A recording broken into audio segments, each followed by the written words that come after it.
ভোজন। এবার ভোজন সংগ্রহ করার জন্য মানুষ কি না করেন, সবসময় চেষ্টা করতে থাকেন। ফসল উৎপাদনের জন্য অনেক পরিশ্রম করতে থাকেন, কিন্তু অনেক সময় অনেক পরিশ্রম করার পরেও ফসল ভালো উৎপাদন হয় না। এর কারণ কি? কারণ হলো এটাই যে আপনি পরিশ্রম হয়তো অনেক করেছেন, কিন্তু আপনার নজর তো সেই বীজের দিকে ছিলই না যা আপনি রোপণ করেছেন। সেই জন্য সবসময় কোনো বীজ রোপণ করার আগে তাকে পরখ করে দেখুন, তা অত্যন্ত আবশ্যক। আর সেইভাবেই যখনই কোনো কর্মের প্রশ্ন আসে, তাহলে সেখানে শুধুমাত্র পরিশ্রম যথেষ্ট নয়। সেই কাজের প্রতি আপনার কর্তব্য কি, আপনার উদ্দেশ্য কি, সেটা জানা হলো অত্যন্ত গুরুত্বপূর্ণ। তাই কর্ম করুন, কিন্তু সেই কর্মের প্রতি আপনার যা উদ্দেশ্য তার মাহাত্ম্য বুঝতে চেষ্টা করুন। তাহলে আসুন আমার সাথে ভালোবেসে বলুন, রাধা রাধা।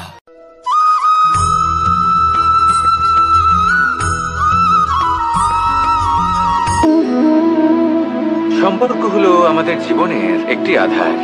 কিছু সম্পর্ক এমন যা আমরা জন্মসূত্রে লাভ করি, যেমন পরিবার, মা, বাবা। কিছু সম্পর্ক আছে যা আমরা জীবনে অর্জন করে থাকি, তা সে প্রেমের হোক, স্নেহের হোক বা বন্ধুত্বের।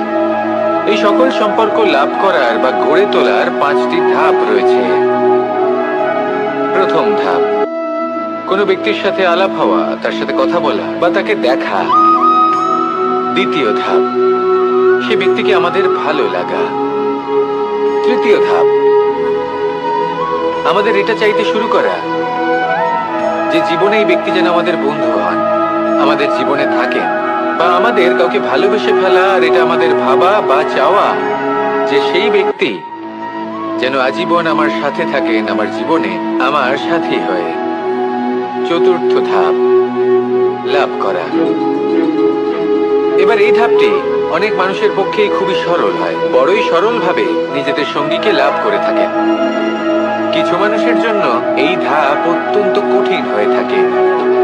অনেক প্রতিকূল পরিস্থিতির উপর জয়লাভ করে তারা সঙ্গীকে লাভ করেন, কিন্তু লাভ অবশ্যই করেন। এরপরে আসে পঞ্চম, অন্তিম এবং সব থেকে গুরুত্বপূর্ণ ধাপ। সেটা হলো সেই সম্পর্ক পালন করা। এটা হলো এমন এক বিষয় যা প্রত্যেক মানুষের শেখা উচিত।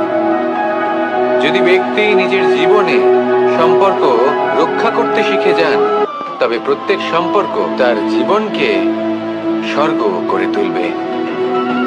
আসুন আর আমার সাথে ভালোবেসে বলুন, রাধা রাধা।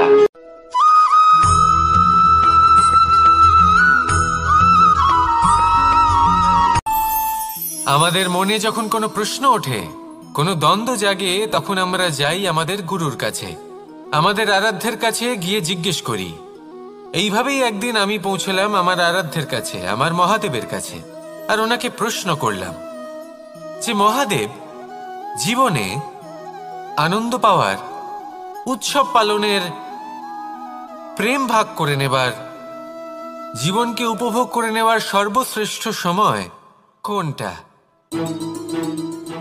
মহাদেব হাসলেন আর উনি বললেন, জীবনে উৎসব পালনের সব থেকে শ্রেষ্ঠ দিন হল মৃত্যুর ঠিক আগের দিনটা। প্রেম ভাগ করে নেওয়ার সব থেকে শ্রেষ্ঠ মুহূর্ত হল মৃত্যুর ঠিক আগের মুহূর্ত। জীবনকে উপভোগ করে নেওয়ার সর্বশ্রেষ্ঠ প্রহর হল মৃত্যুর 1 প্রহর পূর্বে। তখন আমি চমকে গেলাম। আমি বললাম, কিন্তু মহাদেব, মৃত্যু তো অনিশ্চিত, আমরা জানিও না কবে আমাদের মৃত্যু হবে। মহাদেব আবার হাসলেন। উনি বললেন যে যদি আমরা এভাবে জীবন কাটাই যে আমরা জীবনের প্রত্যেক দিন, প্রত্যেক মুহূর্ত, প্রত্যেক প্রহর শেষ বলে মনে করি, তাহলে আমাদের সমস্ত জীবন আনন্দের সাথেই অতিবাহিত হবে। কি বলেন?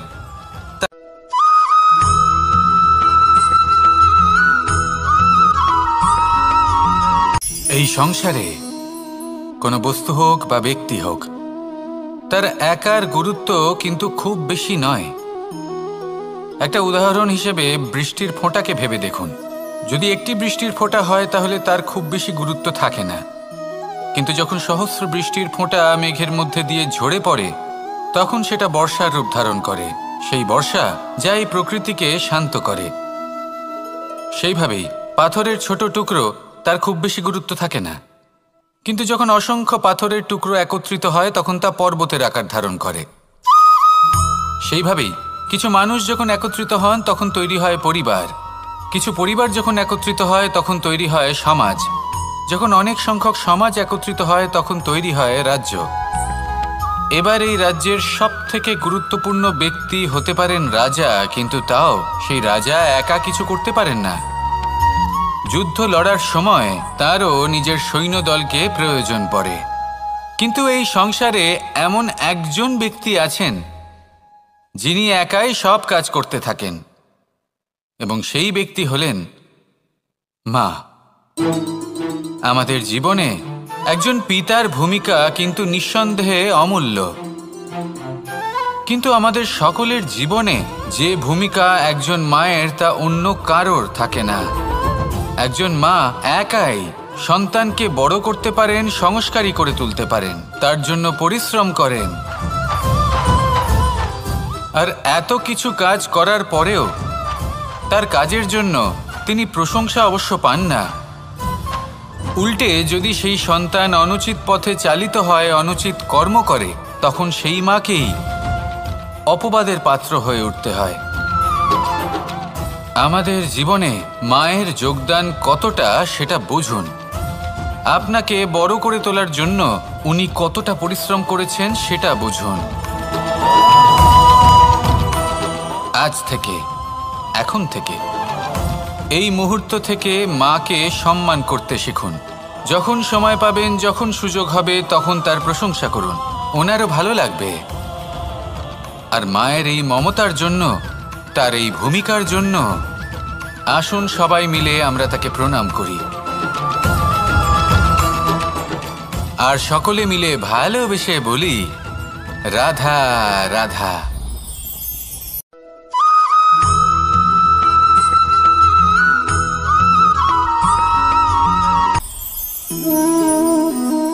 শক্তি এক অত্যন্ত বিচিত্র বস্তু, বা বলতে পারেন অনুভূতি। পিতা সবসময় চান যেন তিনি তার শক্তি পুত্রকে। আসুন আপনাকে সহজে বোঝাই। যদি আপনি সুপাত্র হন আর আপনাকে শক্তি দেওয়া হয়, তাহলে আপনি সেই শক্তির গুরুত্ব বুঝবেন, কোথায় সেই শক্তি প্রয়োগ করা উচিত সেটা বুঝবেন। আর এটা যেহেতু অর্জন করা শক্তি হবে, সেই শক্তির অপব্যবহার হবে না। কিন্তু যদি এই আপনি কুপাত্র হন আর যদি আপনাকে এই শক্তি দেওয়া হয়, তাহলে কি হবে? দেখতে গেলে এই শক্তি আপনি দান হিসেবে পেয়েছেন, তাই না আপনি এই শক্তির গুরুত্ব বুঝবেন, আর না এর প্রয়োগ আপনি জানবেন। তার অপব্যবহার হওয়া সুনিশ্চিত। তাই যদি আপনি কোনো শক্তি অর্জন করতে চান, তাহলে আগে তার যোগ্য হয়ে উঠুন। পুত্র নয়, পাত্র হয়ে উঠুন। আর আমার সাথে ভালোবেসে বলুন রাধা রাধা।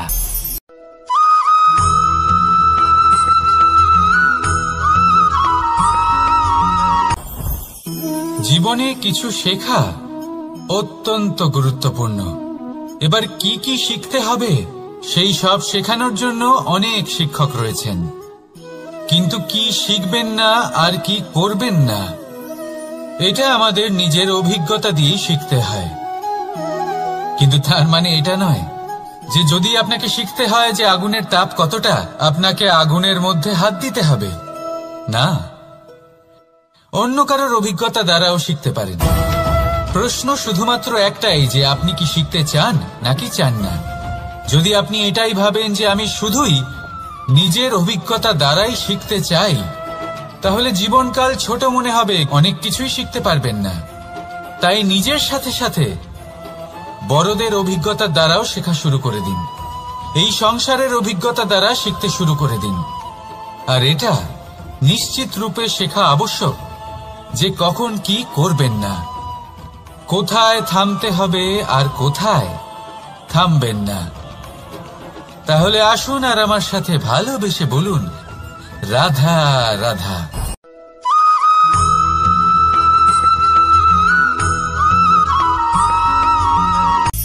সূচের শেষে একটি ছিদ্র থাকে যার দ্বারা আমরা এই সুতো পরাতে পারি, আর তারপর সূচের সাহায্যে এই সুতো দিয়ে বস্ত্র সেলাই করা যায়।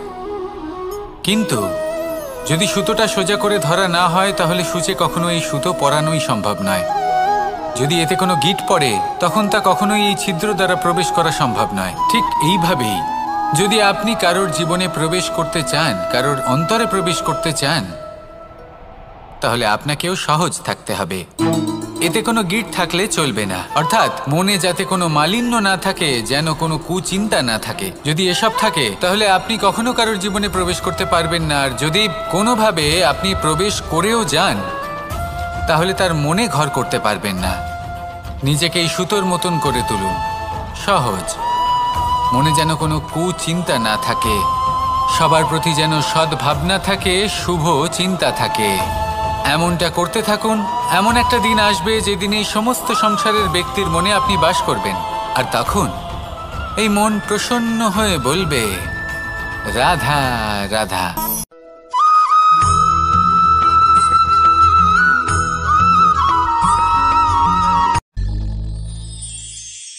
শিশিরের বিন্দু পাতার ওপর পড়ে আর তার গায়ে লেগে থাকে। পাতা তাকে শুষে নিতে পারে না, আর শেষ পর্যন্ত সে ঝরে পড়ে যায়। অন্যদিকে রয়েছে মেঘ এবং চাতক। এদের মধ্যে অনেক দূরত্ব থাকে।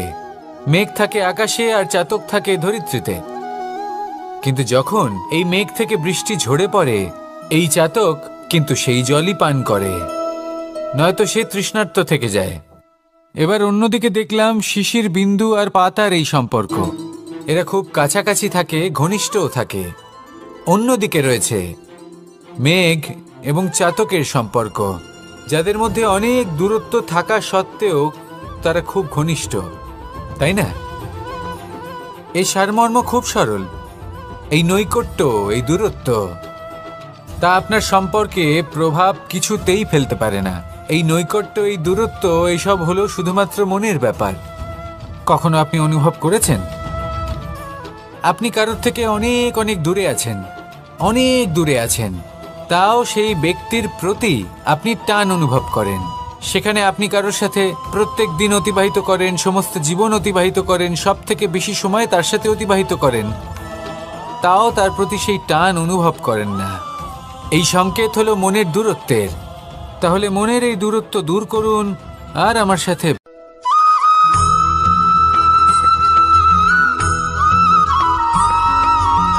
এই সংসারে সব থেকে বড় ব্যক্তি কে?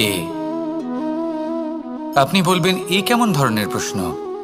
কিন্তু এটা হলো সব থেকে উচিত প্রশ্ন। কেউ এর উত্তর দেবে যে সেই মহাপ্রতাপী রাজা, তিনি হলেন সব থেকে বড় ব্যক্তি, সেই বড় রাজনীতিবিদ, তিনিই সব থেকে বড় ব্যক্তি। আমি আপনাকে জানাই যে সংসারের সব থেকে বড় ব্যক্তি হলেন তিনি, যার সাথে দেখা করলে আপনি নিজেকে ছোট মনে করবেন না। কোনো ব্যক্তি যিনি সব থেকে বেশি শক্তিশালী, আপনি যদি তার সামনে যান তাহলে উনি আপনার অন্তরের শক্তিকে বাইরে বের করে আনবে, আপনার অন্তরে লুকিয়ে থাকা শক্তিকে জাগ্রত করতে প্রেরণা প্রদান করবে। তিনি হলেন বড় ব্যক্তি, তিনি হলেন মহান ব্যক্তি। তিনি নন যিনি নিজের বল এবং ঐশ্বর্য দ্বারা আপনাকে তার সামনে ছোট প্রমাণ করবেন। এবং সেই জন্য মহাদেব আমার আরাধ্য হলেন আমার খুব প্রিয়। কারণ রাজা হোক বা ফকির, কেউ যদি ওনার সামনে যান তাহলে সে নিজেকে ছোট মনে করেন না। আপনিও যদি জীবনে অনেক বড় হতে চান তাহলে কাউকে কখনো নিজেকে ছোট মনে করতে দেবেন না। তার অন্তরে বড় হয়ে ওঠার প্রেরণা প্রদান করুন। আসুন আমার সাথে ভালোবেসে বলুন, রাধা রাধা।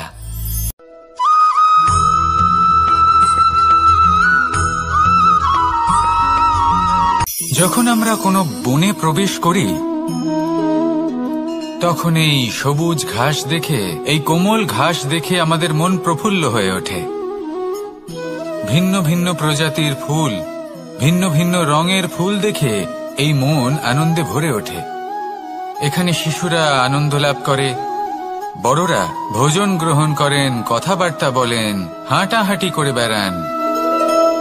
এবার ভেবে দেখুন, যখন এই উপবনের নির্মাণ হয়েছিল সেই সময় যদি এই মাটিকে সঠিকভাবে খনন না করা হতো, যদি তাতে সঠিকভাবে বীজ রোপণ না করা হতো, যদি কোনো সংঘর্ষ না হতো, পরিশ্রম না করা হতো, যদি চলতে চলতে পায়ে কাঁটা না বিঁধে যেত, তাহলে এই সুন্দর বন দেখে আমরা কি এই আনন্দ লাভ করতে পারতাম? কখনোই নয়। ধরুন কোনো নদীর তটে সুন্দর একটি বন আছে, সেই বনের আনন্দ লাভ করতে গেলে আপনাকে সেই নদী পার করতেই হবে। যদি সুখের নদীর কাছে পৌঁছতে চান, তাহলে তটে যে কাঁটা রয়েছে সেগুলোর সাথে সংঘর্ষ করতেই হবে। এই সংসারে যদি আপনি সুখ লাভ করতে চান, তাহলে সুখ লাভের এই যাত্রা শুরু করতে হবে সংঘর্ষ দ্বারা। তাহলে সংঘর্ষকে স্বাগত জানান, এর পেছনেই সুখ রয়েছে যা আপনার জন্য অপেক্ষা করছে। এবার হাসুন আর আমার সাথে ভালোবেসে বলুন, রাধা।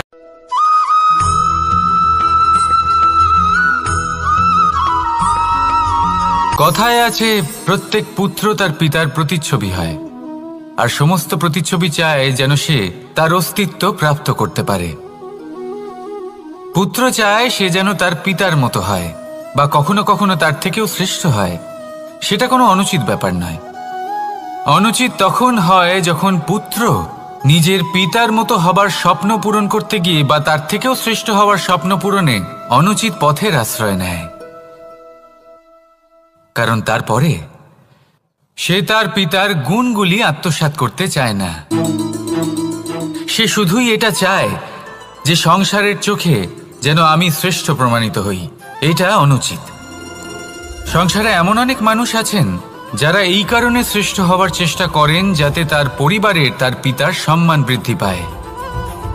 এমনও মানুষ থাকেন, আর এটাই হলো পার্থক্য উদ্দেশ্যের। মনে রাখবেন, যদি আপনার উদ্দেশ্য শুভ হয় তাহলে পথও শুভ হবে, যদি আপনার উদ্দেশ্য অশুভ হয় তাহলে পথও অশুভ হবে। তাহলে নিজের পিতার মতো হবার চেষ্টা অবশ্যই করুন, তার থেকেও শ্রেষ্ঠ হওয়ার চেষ্টা অবশ্যই করুন, কিন্তু মনে রাখবেন আপনার সংকল্প আর আপনার উদ্দেশ্য এই দুই শুভ হওয়া উচিত। তাহলে আসুন আর আমার সাথে ভালোবেসে বলুন, রাধা রাধা।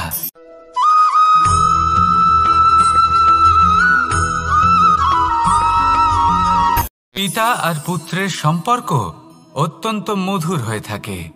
পিতা স্বপ্ন দেখেন, তাকে পূর্ণ করার সকল সম্ভাব্য চেষ্টা করেন, কিন্তু তাও অনেক সময় ওনার স্বপ্ন অপূর্ণ থেকে যায়। তখন পিতা ভাবেন যে স্বপ্ন উনি পূর্ণ করতে পারেননি, ওনার সন্তান তা অবশ্যই পূরণ করবে। যে স্থানে উনি কখনো পৌঁছতে পারেননি, সেই স্থানে ওনার পুত্র অবশ্যই পৌঁছবে। পিতা নিজের সন্তানের ভবিষ্যৎ নিয়ে সেই স্বপ্ন দেখেন, আর যখন সেই সন্তান সামনে এগোতে থাকে তখন তার দুঃখ হয় না, বরং গর্ব হয়। ওনার ভালো লাগে এটা দেখে যে ওনার সন্তান অনেক উন্নতি করছে। কিন্তু যখন সন্তান নিজের অভিভাবকের শক্তি দেখে, তার যশ দেখে হিংসা করতে থাকে, সমস্যা সেইখানেই শুরু হয়। সেই জন্য সকল সন্তানকে এটা মনে রাখতে হবে, দেখুন, পুত্র হবার সুবাদে, এক সন্তান হবার সুবাদে এটা হলো আপনার অধিকার যে আপনি আপনার পিতার থেকে বেশি উন্নতি করবেন। আপনার পিতাও এটাই চান, কিন্তু সুস্থভাবে এটা করুন। একটা রেখা টেনে নিন যাতে আপনি তাতে এগোতে পারেন আর আপনার পিতার তাতে গর্ববোধ হয়, আর সেই বিষয়ে দুঃখ না হয় যে আমার সন্তান আমাকেই ছোট করার চেষ্টা করছে। ইতিহাস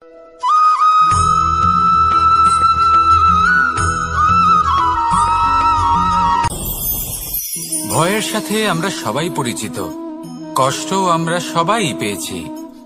কখনো কখনো আমরা অসুস্থ হয়ে পড়ি, আর এমন সময় হলে মাতার মমতা, কখনো বাবার স্নেহ, কখনো বন্ধুদের পাশে থাকার অনুভূতি আমাদের রোগ নিরাময়ে সাহায্য করে। কখনো যদি আমরা নিরাশ হয়ে পড়ি, তখন যদি আমাদের কোনো আপনজন আমাদের দুটো ভালো কথা বলে, তখন আমাদের মনোবল বেড়ে যায়। ঠিক তেমন সংসারের এই রঙ্গমঞ্চে যদি আপনি পীড়িত অনুভব করেন, কিছু শুভ কথা আলোচনা করুন, কিছু স্তুতি গান করুন, কিছু মুহূর্তের জন্য হলেও নিজের ইষ্টদেবের কথা স্মরণ করুন আর প্রার্থনা করুন।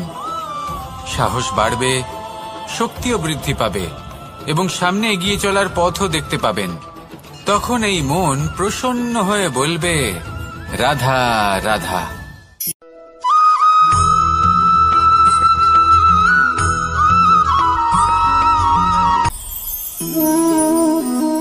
শক্তি এক অত্যন্ত বিচিত্র বস্তু, বা বলতে পারেন অনুভূতি। পিতা সবসময় চান যেন তিনি তার শক্তি পুত্রকে। আসুন আপনাকে সহজে বোঝাই। যদি আপনি সুপাত্র হন আর আপনাকে শক্তি দেওয়া হয়, তাহলে আপনি সেই শক্তির গুরুত্ব বুঝবেন, কোথায় সেই শক্তি প্রয়োগ করা উচিত সেটা বুঝবেন। আর এটা যেহেতু অর্জন করা শক্তি হবে, সেই শক্তির অপব্যবহার হবে না। কিন্তু যদি এই আপনি কুপাত্র হন আর যদি আপনাকে এই শক্তি দেওয়া হয়, তাহলে কি হবে? দেখতে গেলে এই শক্তি আপনি দান হিসেবে পেয়েছেন, তাই না আপনি এই শক্তির গুরুত্ব বুঝবেন আর না এর প্রয়োগ আপনি জানবেন। তার অপব্যবহার হওয়া সুনিশ্চিত। তাই যদি আপনি কোনো শক্তি অর্জন করতে চান, তাহলে আগে তার যোগ্য হয়ে উঠুন। পুত্র নয়, পাত্র হয়ে উঠুন। আর আমার সাথে ভালোবেসে বলুন, রাধা রাধা।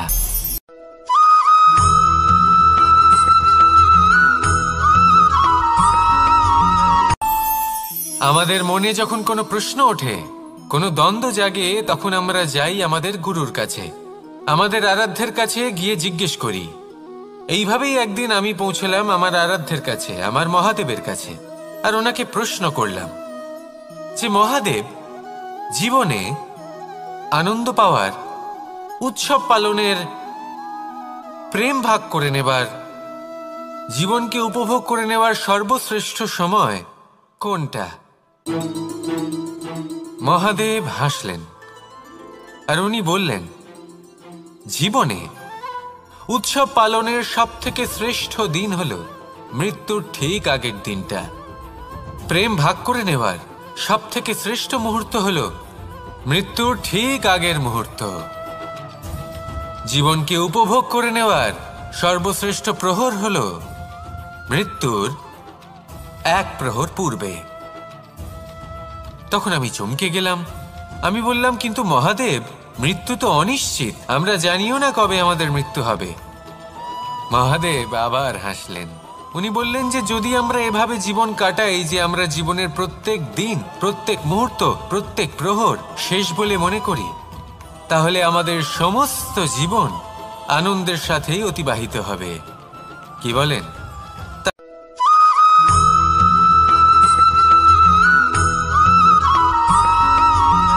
এই সংসারের সবথেকে গুরুত্বপূর্ণ তত্ত্ব কোনটা? প্রথম হলো সময়। জন্ম থেকে মৃত্যু পর্যন্ত এই যে সময়, এটাই তো হলো জীবন। দ্বিতীয় হলো জীবন, যাতে আমরা সময়ের সদ্ব্যবহার করি, শ্রেষ্ঠ থেকে শ্রেষ্ঠতর কাজ করার চেষ্টা করি। বহু বছরের এই পরম্পরা, এই সংস্কৃতিকে এগিয়ে নিয়ে যাওয়ার চেষ্টা করি। এই সংসারে আমরা অংশগ্রহণ করতে চেষ্টা করি। তৃতীয় হলো ধন, সেই ধন যা প্রত্যেক ব্যক্তি অর্জন করতে চেষ্টা করেন। এবার এই তিনটি তত্ত্বের মধ্যে একটা সামঞ্জস্য আছে, সমান ব্যাপার আছে। সে ধনই হোক বা সময় হোক বা হোক জীবন। আর সেই সমান ব্যাপার হলো যে যদি আপনি এটা গণনা করতে থাকেন, তাহলে তা কমতে থাকে। যদি আপনি এটা ব্যবহার করেন, তাহলে তা বাড়তে থাকে। একে সংগঠিত করে রাখতে চেষ্টা করলে এ হাত থেকে ফসকে যায়। কিন্তু যদি আপনি একে সামলে রাখতে শিখে যান, তাহলে এমন কাজ করবেন যাতে সংসারের সাথে সাথে পরবর্তী প্রজন্ম লাভবান হবে। যদি কিছু শিখতে চান, তাহলে সামলাতে শিখুন, গণনা করা বা সংগঠিত করা নয়। আসুন আর আমার সাথে ভালোবেসে বলুন, রাধা রাধা।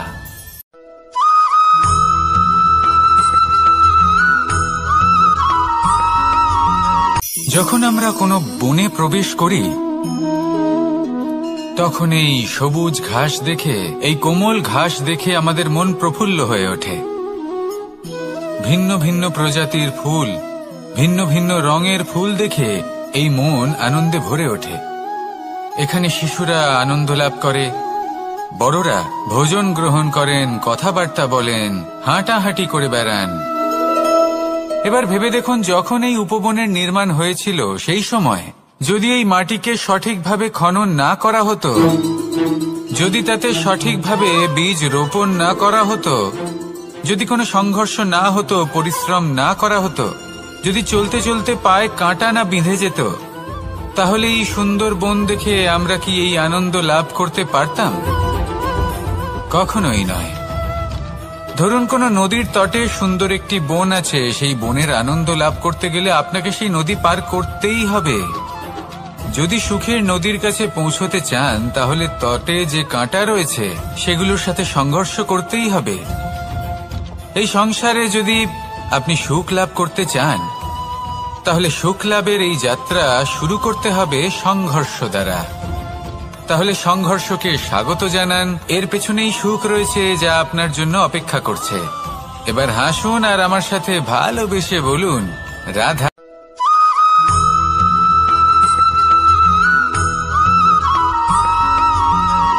পুরুষার্থ। শাস্ত্রে 4 ধরনের পুরুষার্থের কথা বলা হয়েছে। প্রথম হলো ধর্ম। আপনি কি জানেন এই ধর্ম আসলে কি? আপনার কি মনে হয় ধর্ম আসলে কি? কোনো বিশেষ ঈশ্বরকে মানাই কি ধর্ম বলা হয়? নাকি কোনো বিশেষ রীতি পালন করাই হলো ধর্ম? নাকি কোনো বিশেষ সাহিত্যকে সর্বশ্রেষ্ঠ মনে করাই হলো ধর্ম? না, ধর্ম হলো সেটা যাকে ধারণ করা যেতে পারে। আর ধারণ শুধু সেটাই করা যায় যা পবিত্র। পবিত্র শুধু তাকেই বলা হয় যা নিঃস্বার্থ, যার মধ্যে শাসন করার কোনো ইচ্ছে নেই, যা সরলভাবেই প্রবাহমান, জল এবং বায়ুর মতো। যখন কোনো ব্যক্তি ধর্মকে ধারণ করেন এবং সেই ধর্ম সেই ব্যক্তিকে রক্ষা করে, তখন তাকে ধর্ম বলা হয়। ধর্ম যা রক্ষা করে অহংকার থেকে, খারাপ চিন্তার হাত থেকে। সেই জন্য পুরুষার্থ গড়ে তোলার আগে, ধর্ম পালন করার আগে ধর্মের প্রকৃত অর্থ কি সেটা বুঝে নিন। এটা জেনে রাখুন যে সমস্ত ধর্মের আধার, সমস্ত ধর্মের ভিত শুধুমাত্র ভালোবাসা। আসুন আর এই ভালোবাসার সাথেই বলুন, রাধা রাধা।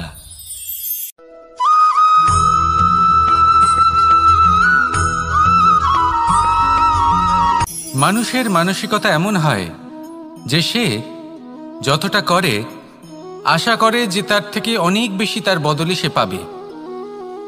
দেখুন, সবকিছুই আপনার ভাবনা চিন্তার উপর নির্ভর করছে। আপনি যদি ফলের বিষয়ে ভেবে কর্ম করতে থাকেন, তাহলে সেটা অনুচিত। জীবনের আসল আনন্দ হলো নিজের কর্ম করতে থাকা, ফলের চিন্তা করা উচিত নয়। যদি আপনি এরকম ভাবেন যে আমি এতটা করছি, আমার এতটা পাওয়া উচিত, সেই ভাবনা অনুচিত। যদি আপনি সেবার মানসিকতা নিয়ে কর্ম করতে থাকেন, কর্মচক্রে প্রবাহিত হন, যদি আপনি এমন ভাবনা রাখেন যে আমি এতটা পাচ্ছি তাই এর থেকে অনেক বেশি আমি কর্ম করব, তাহলে নিশ্চিতরূপে আপনি যতটা করছেন তার থেকে অনেক বেশি আপনি পাবেন। আপনার আশার থেকে অনেক বেশি আপনি পাবেন। শুধু জীবনে অনেক বেশি কাজ করতে থাকুন, ফলের চিন্তা করবেন না। আর মনে রাখবেন, এই ভাবনাই সব থেকে বড় বীজ। কর্মের উপর বিশ্বাস রাখুন। জীবনে যা যা আপনি চান সবই সুখময় হবে।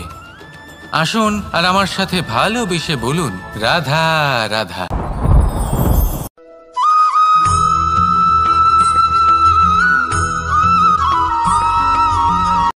সংসারে আমাদের জীবনে যখন কোনো সুখ বা দুঃখ আসে, তার জন্য আমরা কাউকে না কাউকে অবশ্যই দায়ী করে থাকি, তাই না? এই ব্যক্তি আমাদের সাথে এরকম কাজ করেছেন, তাই আমার সাথে এমন হলো। ওই ব্যক্তি যদি এমনটা না করতেন, তাহলে আজ আমি ওই স্থানে পৌঁছতে পারতাম। সবই আপনার দৃষ্টিভঙ্গির ওপর নির্ভরশীল। আর যদি আপনার দৃষ্টিভঙ্গি এমন হয়, তাহলে তা অনুচিত। সত্যি কথা বলতে, এই সংসারে ভিন্ন ভিন্ন ধরনের মানুষ আছে। এটা আপনার উপর নির্ভর করছে কিভাবে তাদের স্বাগত জানাবেন। একবার ভাবুন, আমি আমার দুটো হাত সামনে নিয়ে এলাম, দুটো মুঠো খুলে দিলাম। দুই প্রকারের মানুষ আসবেন, কিছু না কিছু দিয়ে যাবেন। এই মুঠো যদি আমি বন্ধ করে দিই, তাহলে না কেউ আমাকে কিছু দিতে পারবে, না আমার কিছু যাবে আসবে। নিশ্চয়ই বুঝতে পারছেন এই দুই ধরনের ব্যক্তি কারা এবং তারা কি দিয়ে যান। আমি যদি নিজের মুঠো খুলে দিই, তাহলে কিছু ভালো মানুষ আসবেন, আমাকে আনন্দ, সন্তুষ্টি, জ্ঞান প্রদান করে যাবেন, ভালো অভিজ্ঞতা দিয়ে যাবেন। কোনো খারাপ ব্যক্তি যদি আসেন, তাহলে তিনিও খারাপ অভিজ্ঞতা দেবেন, যার থেকে আমি শিক্ষা লাভ করব। এই সব কিছু আমি লাভ করতে পারি। মুঠো যদি বন্ধ করে রাখি, তাহলে আমি কিছুই পাবো না। দেখুন, এই সংসারে প্রত্যেকের জীবনে এইরকম। প্রত্যেকের জীবনে সবকিছুই আছে, ভালো খারাপ দুই মানুষই আছে, ভালো অভিজ্ঞতা আছে, খারাপ অভিজ্ঞতা আছে। নির্ভর করছে আপনার উপর যে আপনি কি করবেন, এনাদের স্বাগত কিভাবে জানাবেন, কার থেকে কি বুঝবেন, কি শিখতে পারবেন, আর কোন দৃষ্টিভঙ্গি নিয়ে অগ্রসর হবেন। এটাই নির্ধারণ করবে যে আপনার জীবন কেমন হবে। আসুন আমার সাথে ভালোবেসে বলুন, রাধা রাধা।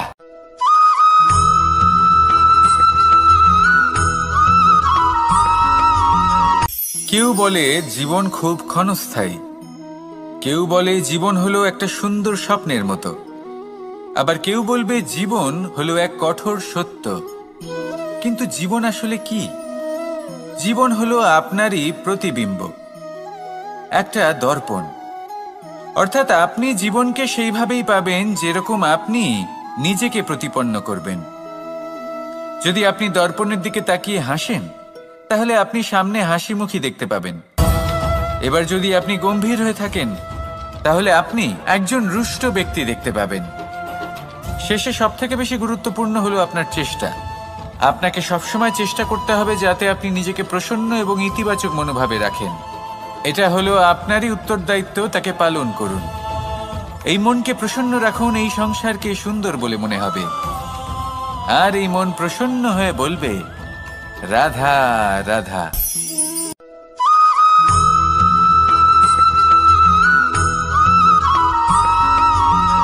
আপনি কখনো কোনো বাজকে নিজের বাসা বানাতে দেখেছেন? এই বাজ যখনই কোনো বাসা বানায়, তখন উঁচু গাছের ডালে বা কোনো পর্বতের শিখরে বাসা বানায়, অনেক উচ্চতায়।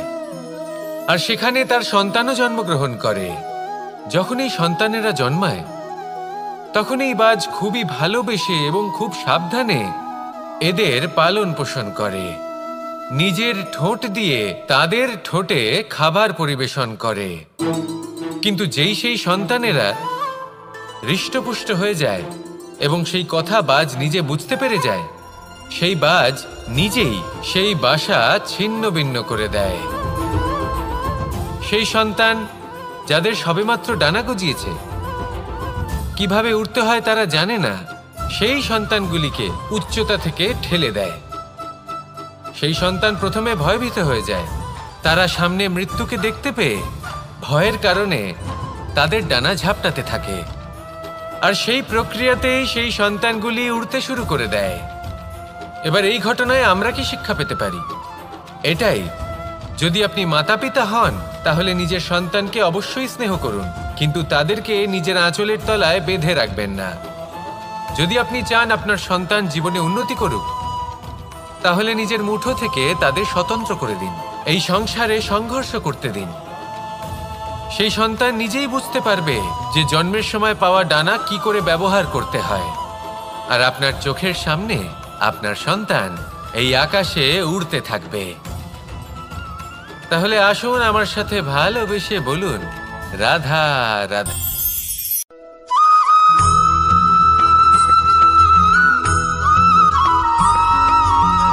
এবার অনেক সময় মানুষের মনে এরকম প্রশ্ন আসে যে এই সংসারে সবথেকে বড় বিপদ কি?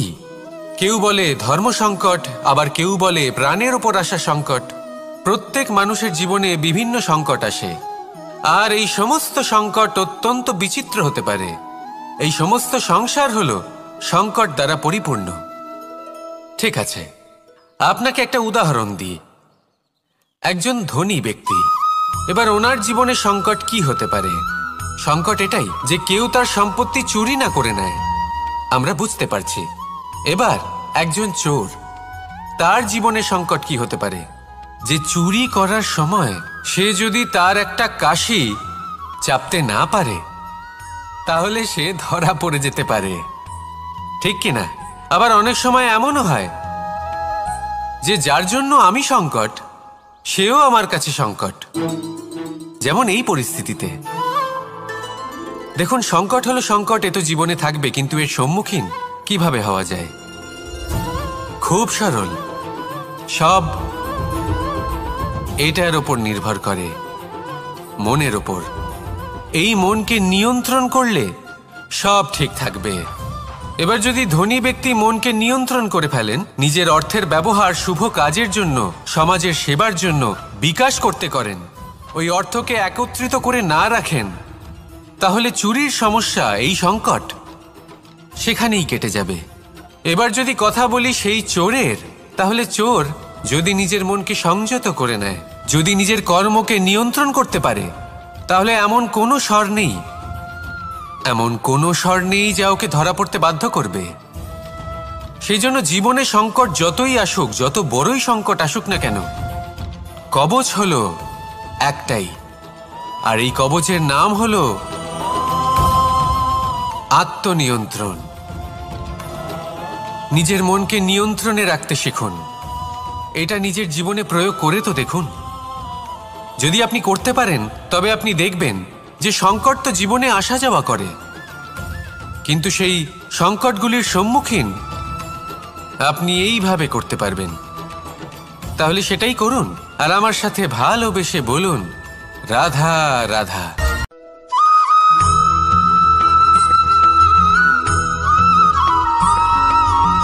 এই সংসারে কখনো কোনো ব্যক্তিকে তার বাইরের পোশাক দেখে বিচার করার চেষ্টা করবেন না। এটা খুব বড় ভুল করবেন। যেমন আমরা জীবনে অনেক সময় এমন করি, ধরুন কোথাও একটা গাছ দেখলাম, খুব বিশাল আকারের একটা গাছ, যেটা মাটির থেকে অনেক উঁচুতে পৌঁছে গেছে, যার বিশাল শাখা আছে। সেগুলো দেখে আমরা ভাবি যে এই গাছে হয়তো কত সুস্বাদু ফল আছে। আমরা সেই গাছের পরিচর্যা করতে থাকি। আবার অন্যদিকে হলো একটি তৃণ, যেটা মাটি থেকে কিছুটা উঁচুতে পৌঁছেছে, কিন্তু সেই তৃণর নিচে, মাটির নিচে অত্যন্ত সুস্বাদু ফল বা সবজি জন্ম নেয়, যা আমাদের স্বাস্থ্যের পক্ষে অত্যন্ত উপকারী। সেই জন্য কখনো আবরণ দেখে কাউকে বিচার করতে চেষ্টা করবেন না। তার বদলে এটা বোঝার চেষ্টা করুন যে আপনার সামনে যে ব্যক্তি আছে বা বস্তু আছে, তার বিশেষত্ব কি। যদি এই বিশেষত্ব বোঝার ক্ষমতা আপনি অর্জন করেন, যদি এই শিল্প আপনি নিজের ভেতরে জাগ্রত করেন, তাহলে এই সংসারে বিশেষত্ব কি সেটা আপনি জানতে পারবেন। আর এই সমস্ত খেলা দৃষ্টি থেকে নয়, দৃষ্টিভঙ্গি থেকে জন্ম নেয়। দৃষ্টিভঙ্গি সবসময় শুভ রাখুন, আর আমার সাথে ভালোবেসে বলুন, রাধা রাধা।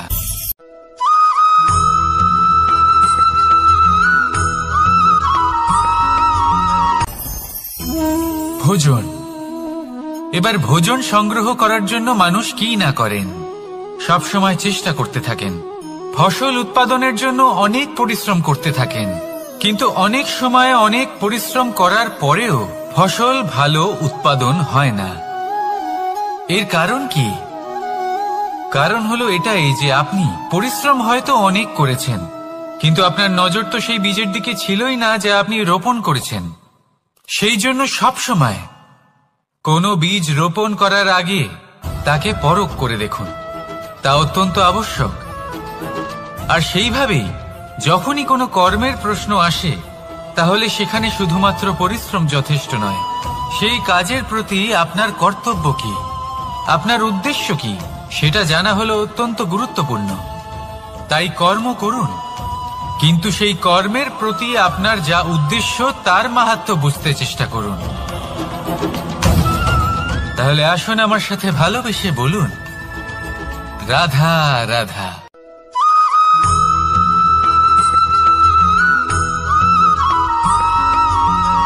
এই সংসারে কোনো বস্তু হোক বা ব্যক্তি হোক, তার একার গুরুত্ব কিন্তু খুব বেশি নয়।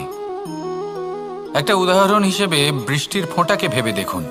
যদি একটি বৃষ্টির ফোঁটা হয় তাহলে তার খুব বেশি গুরুত্ব থাকে না, কিন্তু যখন সহস্র বৃষ্টির ফোঁটা মেঘের মধ্যে দিয়ে ঝরে পড়ে তখন সেটা বর্ষার রূপ ধারণ করে। সেই বর্ষা যা এই প্রকৃতিকে শান্ত করে। সেইভাবেই পাথরের ছোট টুকরো তার খুব বেশি গুরুত্ব থাকে না, কিন্তু যখন অসংখ্য পাথরের টুকরো একত্রিত হয় তখন তা পর্বতের আকার ধারণ করে। সেইভাবেই কিছু মানুষ যখন একত্রিত হন তখন তৈরি হয় পরিবার, কিছু পরিবার যখন একত্রিত হয় তখন তৈরি হয় সমাজ, যখন অনেক সংখ্যক সমাজ একত্রিত হয় তখন তৈরি হয় রাজ্য।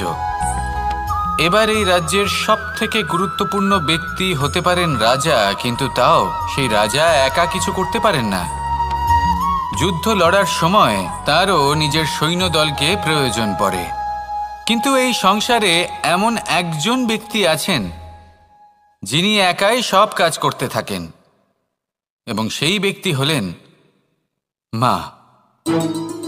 আমাদের জীবনে একজন পিতার ভূমিকা কিন্তু নিঃসন্দেহে অমূল্য, কিন্তু আমাদের সকলের জীবনে যে ভূমিকা একজন মায়ের তা অন্য কারোর থাকে না। একজন মা একাই সন্তানকে বড় করতে পারেন, সংস্কারী করে তুলতে পারেন, তার জন্য পরিশ্রম করেন। আর এত কিছু কাজ করার পরেও তার কাজের জন্য তিনি প্রশংসা অবশ্য পান না। উল্টে যদি সেই সন্তান অনুচিত পথে চালিত হয়, অনুচিত কর্ম করে, তখন সেই মাকেই অপবাদের পাত্র হয়ে উঠতে হয়। আমাদের জীবনে মায়ের যোগদান কতটা সেটা বুঝুন। আপনাকে বড় করে তোলার জন্য উনি কতটা পরিশ্রম করেছেন সেটা বুঝুন। আজ থেকে, এখন থেকে, এই মুহূর্ত থেকে মাকে সম্মান করতে শিখুন। যখন সময় পাবেন, যখন সুযোগ হবে, তখন তার প্রশংসা করুন, ওনারও ভালো লাগবে। আর মায়ের এই মমতার জন্য, তার এই ভূমিকার জন্য আসুন সবাই মিলে আমরা তাকে প্রণাম করি, আর সকলে মিলে ভালোবেসে বলি রাধা রাধা।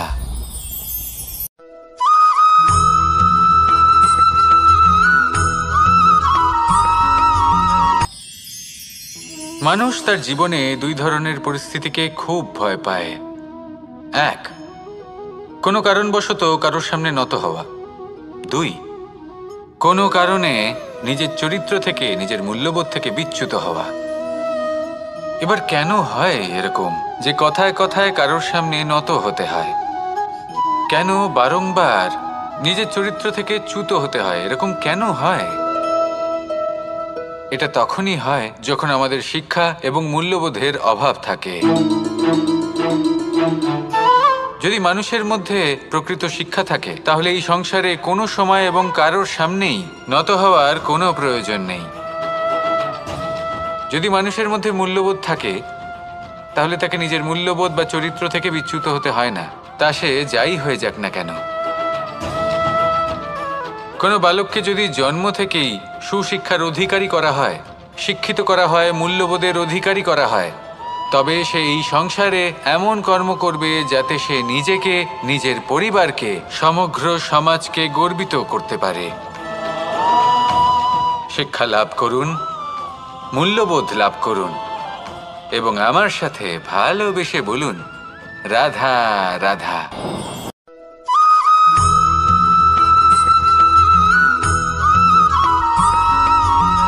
এই সংসারে প্রত্যেক মানুষ এটাই চান যে তিনি যেন ধনবান হন, আর্থিক অবস্থা তার ভালো থাকে, ওনার বাড়িতে লক্ষ্মীর আগমন হয়।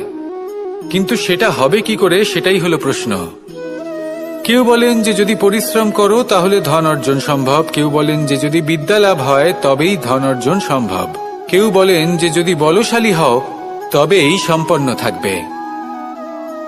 ভালো কথা, যদি তাই হয়ে থাকে তবে দিনমজুর সারা দিন পরিশ্রম করেন, তিনি কেন ধনী হন না? অনেকজন বিদ্বান মানুষ আছেন এই সংসারে, তারা কেন ধনবান হন না? অনেক সংখ্যক বলশালী ব্যক্তি আছেন, তাদের কাছে ধন নেই কেন? তাদের কেন ধনের অভাব হয়? আবার এমনও কিছু মানুষ আছেন যারা পরিশ্রম করেন, তারা দিনমজুর, কিন্তু তারা ধন অর্জন করতে পারেন। কিছু বিদ্বান ব্যক্তি আছেন যাদের কাছে অধিক মাত্রায় ধন রয়েছে।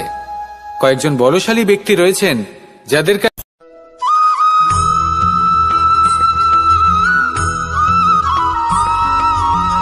কথায় আছে যে এমন কোনো অক্ষর নেই যার দ্বারা কোনো মন্ত্র হয় না।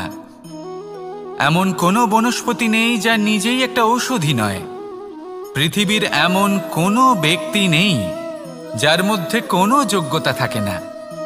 শুধু প্রয়োজন হলো যে ব্যক্তিকে আমরা খুঁজে চলেছি তাকে সঠিকভাবে চিনে নেওয়া। যদি তার যোগ্যতা, তার বিশেষত্ব আমরা বুঝতেই না পারি, তাহলে আর লাভ কি রইল? এই সংসারে এমন অনেক ব্যক্তি রয়েছেন যারা ছোট ছোট অসফলতার কারণে আপনাকে এটা বলে দেবে যে আপনি কোনো কাজের নন, আপনি হলেন মূর্খ, আপনি কিছুই করতে পারবেন না। এইসব কথায় কখনোই বিশ্বাস করবেন না, কারণ আপনি এবং প্রত্যেকটি জীব এই পরমাত্মা এবং এই প্রকৃতির সৃষ্টি, যা অত্যন্ত বিশেষ। যদি আপনাকে উদাহরণ দিই তাহলে একদিকে আছে তরোয়াল, একটা বড় লম্বা তরোয়াল যার দ্বারা যুদ্ধ করা যায়, জয়লাভ করা যায়। আর অন্যদিকে রয়েছে একটা ছোট্ট সূচ, কিন্তু যে কাজ একটা ছোট্ট সূচ করতে পারে তা একটা তরোয়াল দ্বারা সম্ভব নয়। এর অর্থ হলো এটাই যে প্রত্যেকটা রচনা অত্যন্ত অমূল্য এবং অত্যন্ত বিশেষ হয়। তাহলে বিশ্বাস রাখুন যে আপনি অত্যন্ত বিশেষ একজন, আর প্রেমের সাথে বলুন রাধা রাধা।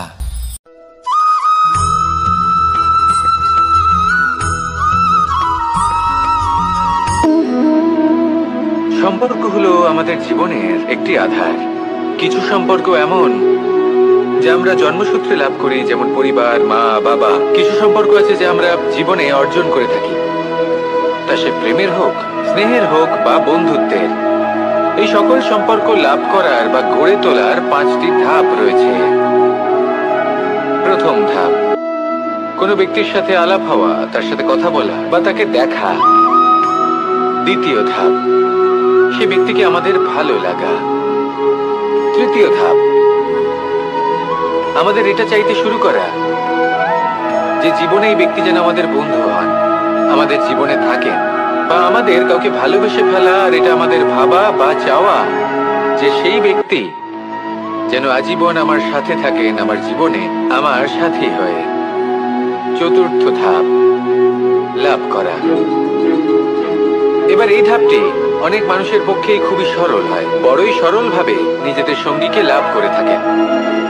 কিছু মানুষের জন্য এই ধাপ অত্যন্ত কঠিন হয়ে থাকে। অনেক প্রতিকূল পরিস্থিতির উপর জয়লাভ করে তারা সঙ্গীকে লাভ করেন, কিন্তু লাভ অবশ্যই করেন। এরপরে আসে পঞ্চম, অন্তিম এবং সব থেকে গুরুত্বপূর্ণ ধাপ। সেটা হলো সেই সম্পর্ক পালন করা। এটা হলো এমন এক বিষয় যা প্রত্যেক মানুষের শেখা উচিত। যদি ব্যক্তি নিজের জীবনে সম্পর্ক রক্ষা করতে শিখে যান, তবে প্রত্যেক সম্পর্ক তার জীবনকে স্বর্গ করে তুলবে। আসুন আর আমার সাথে ভালোবেসে বলুন রাধা রাধা।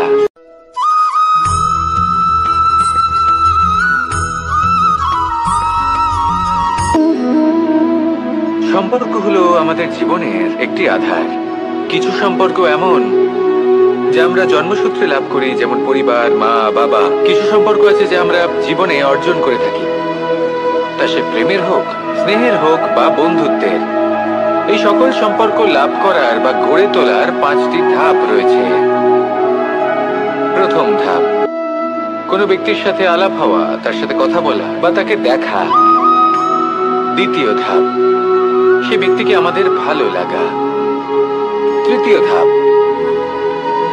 আমাদের এটা চাইতে শুরু করা যে জীবনে এই ব্যক্তি যেন আমাদের বন্ধু হন, আমাদের জীবনে থাকেন, বা আমাদের কাউকে ভালোবেসে ফেলা। আর এটা আমাদের ভাবা বা চাওয়া যে সেই ব্যক্তি যেন আজীবন আমার সাথে থাকেন, আমার জীবনে আমার সাথী হয়ে। চতুর্থ ধাপ, লাভ করা। এবার এই ধাপটি অনেক মানুষের পক্ষেই খুবই সরল হয়, বড়ই সরলভাবে নিজেদের সঙ্গীকে লাভ করে থাকেন।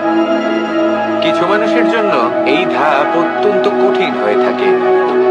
অনেক প্রতিকূল পরিস্থিতির উপর জয়লাভ করে তারা সঙ্গীকে লাভ করেন, কিন্তু লাভ অবশ্যই করেন। এরপরে আসে পঞ্চম, অন্তিম এবং সব থেকে গুরুত্বপূর্ণ ধাপ। সেটা হলো সেই সম্পর্ক পালন করা। এটা হলো এমন এক বিষয় যা প্রত্যেক মানুষের শেখা উচিত। যদি ব্যক্তি নিজের জীবনে সম্পর্ক রক্ষা করতে শিখে যান, তবে প্রত্যেক সম্পর্ক তার জীবনকে স্বর্গ করে তুলবে। আসুন আর আমার সাথে ভালোবেসে বলুন, রাধা রাধা।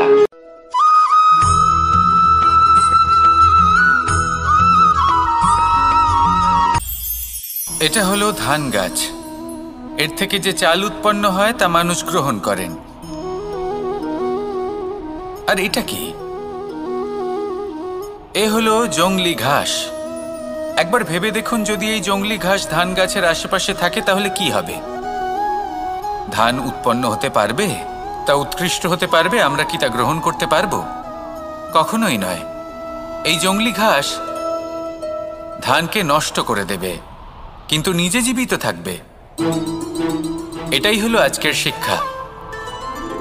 এই সংসারে যদি আপনি নীতির পথে চলতে চান, উচিত কর্ম করতে চান, সংসারকে সেবা করতে চান, তাহলে জংলি ঘাসের মতো ব্যক্তিদের থেকে সবসময় দূরে থাকতে হবে। সেই ব্যক্তি যারা দুর্নীতি এবং মিথ্যা দ্বারা পরিপূর্ণ, যাদের ব্যবহার অশুভ, যাদের অনেক অশুভ গুণ রয়েছে, তারা সঠিক নয়।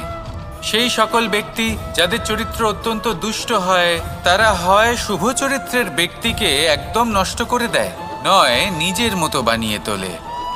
তাই যদি আপনি নীতির পথে চলতে চান, এই সংসারের জন্য শুভ কর্ম করতে চান, তাহলে সেই সঙ্গ লাভ করুন যে সঙ্গ জ্ঞানে পরিপূর্ণ, যাদের মধ্যে অনেক গুণ আছে, যাদের থেকে প্রতিদিন কিছু শিখতে পারবেন। এমন ব্যক্তির সাথে জীবন অতিবাহিত করুন। দুরাচারীদের থেকে দূরে থাকুন। তবেই এই মন প্রসন্ন হয়ে বলবে, রাধা রাধা।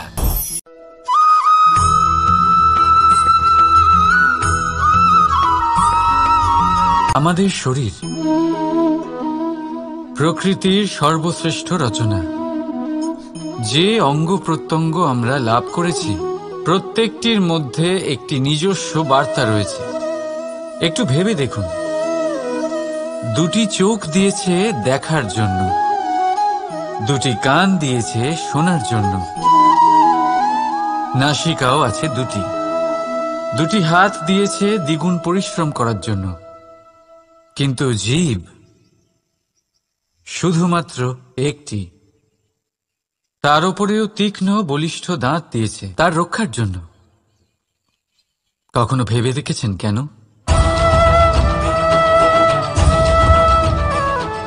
কারণ শব্দ আর শব্দের প্রয়োগ মানুষের সবচেয়ে বড় অস্ত্র, যার প্রয়োগ যত ভেবেচিন্তে করা যায়, মানুষ তার জীবনে ততটাই উপরে উঠতে পারে। তাহলে মনে রাখুন, দেখুন, শুনুন আর বুঝুন বেশি, বলুন কম। রাধা রাধা।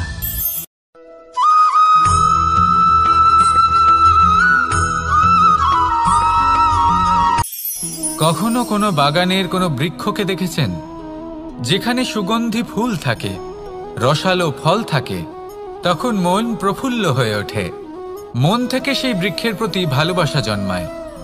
কিন্তু যিনি বাগানের মালিক, শুধুমাত্র তিনিই জানেন যে কিভাবে এই বৃক্ষকে আগলে রাখতে হয়, কিভাবে তার পরিচর্যা করলে এতে সুন্দর সুগন্ধি ফুল হবে, রসালো ফল হবে।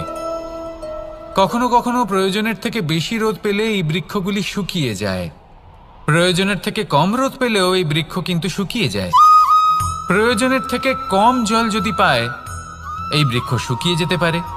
প্রয়োজনের থেকে অতিরিক্ত জল যদি পায়, তখনও এই বৃক্ষের শিকড়গুলি নষ্ট হয়ে যেতে পারে। এবার এটাই কিন্তু আমাদের সংসারের সাথেও হয়।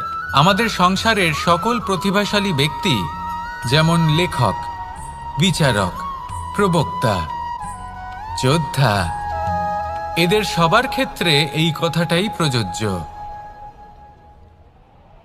যদি বেশি প্রশংসা করা হয় তাহলেও এরা হারিয়ে যাবেন। প্রয়োজনের থেকে বেশি যদি নিন্দা করা হয় তখনও তারা নত হয়ে পড়বেন।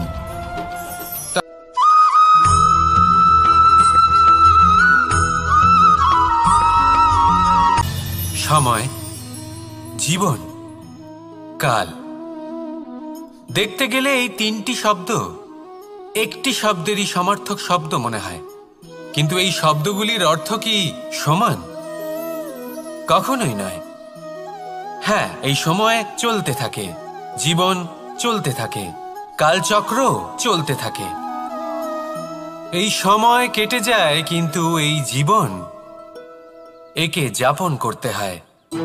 কি বলেন? এই জীবনে কিছু করুন বা কিছু না করুন, জীবন এমনি কেটে যাবে, আপনি জানতেও পারবেন না। কিন্তু সেটা আমাদের উদ্দেশ্য নয়, একে যাপন করতে হবে।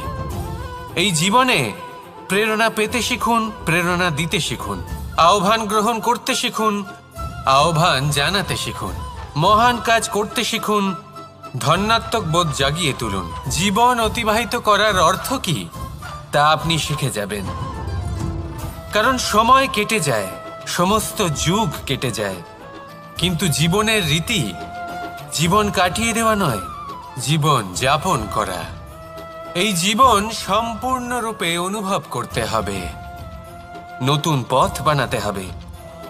এবারে যদি এই জীবন বাঁচার সময় একবার ভেবে দেখুন, যদি মনে প্রেম থাকে, সদ্ভাবনা থাকে, তাহলে কি হবে? এই জীবনকে বাঁচার অনুভূতিটাই অন্যরকম হয়ে যাবে, একটা আনন্দময় অনুভূতি লাভ করবেন। তাহলে এটাই করুন আর আমার সাথে ভালোবেসে বলুন, রাধা রাধা।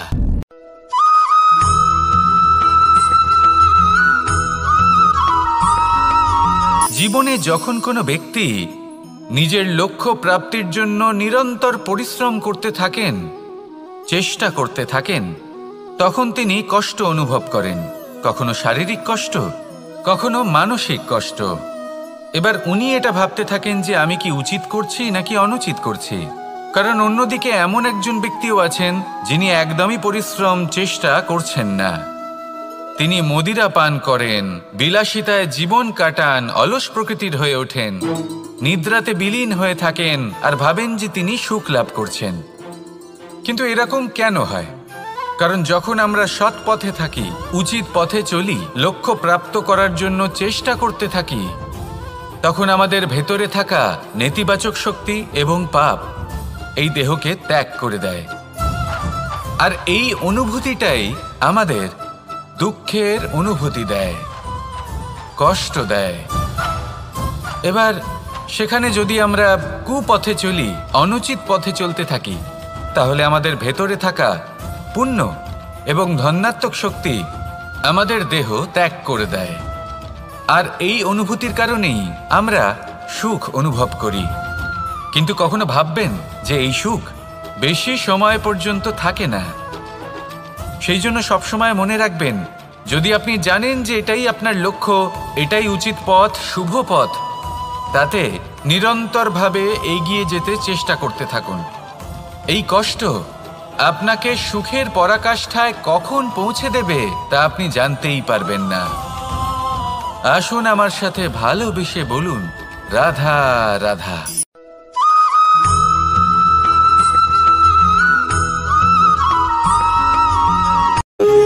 যখন মানুষের মৃত্যু হয় তখন কি হয়? অনেক সংখ্যক মানুষ শোক পালন করতে চলে আসেন। যে ব্যক্তি মৃত্যু লাভ করেছেন তার অনেক বস্তু থাকে যেগুলো তার প্রিয়, যেগুলো তিনি ব্যবহার করেছেন। তার শয্যা, তার বস্ত্র, তার আভূষণ সবকিছু তার থেকে বিচ্ছিন্ন করা হয় এবং খালি হাতে তাকে শ্মশানের উদ্দেশ্যে রওনা করা হয়। আমি আপনাকে এই প্রশ্ন করতে চাই, আপনি এই সংসারে কি অর্জন করেছেন? ধন সম্পত্তি, বস্ত্র, আভূষণ, এই সব কিছু যে আপনি অর্জন করেছেন, আপনার মৃত্যুর পরে তা আপনার থেকে দূর হয়ে যাবে। এর উত্তর হলো একটাই, আপনার কর্ম। শুধু সেটাই আছে যা একান্ত আপনার, আর শুধু সেটাই এই সংসার থেকে চলে যাওয়ার পরেও সংসারেই জীবিত থাকবে। যদি আপনি দুষ্কর্ম করেন তাহলে এই সংসার আপনাকে একটি অনুচিত উদাহরণ হিসেবে মনে রাখবে যে এই ব্যক্তি খুব পাপী ছিল, অনুচিত কর্ম করতেন। যে পথে তিনি চলেছেন সেই পথে কারোর চলা উচিত নয়। সেখানেই যদি আপনি সৎকর্ম করেন তাহলে সংসার চিরকাল এটাই বলবে যে খুব ভালো মানুষ ছিলেন, সবাইকে ভালোবাসতেন, সবাইকে সাহায্য করতেন, আমার খুব প্রিয় মানুষ ছিলেন। এটাই হলো শ্রেষ্ঠ কর্ম। সেই জন্য জীবনে শুধুমাত্র ধন সম্পত্তি আভূষণ এই সব অর্জন করতে গিয়ে নিজের মনোনিবেশ করবেন না। শ্রেষ্ঠ কর্ম করুন। সংসার থেকে চলে যাওয়ার পরেও এই কর্মই এই সংসারে আপনাকে জীবিত রাখবে। আসুন আমার সাথে ভালোবেসে বলুন, রাধা রাধা।